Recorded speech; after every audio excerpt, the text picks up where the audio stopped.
জায়গা আছে।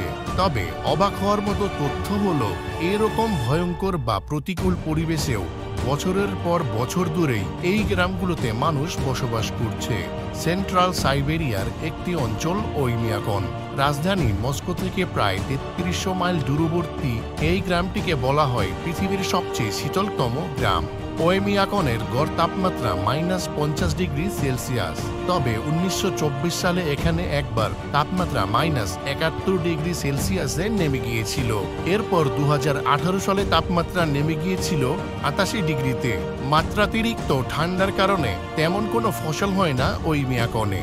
বগলা হরিণ পালন করার কারণে মাংস আর স্যুপ এখানকার মানুষের প্রধান খাদ্য। তবে এসব খাবার ফ্রিজে রাখার কোনো বালাই নাই। -৫০ ডিগ্রি তাপমাত্রায় খাবার নষ্ট হওয়ার ভয় নেই কোনো। এই অঞ্চলের গাড়ি চলন্ত অবস্থায় না থাকলেও বেশিরভাগ সময় ইঞ্জিন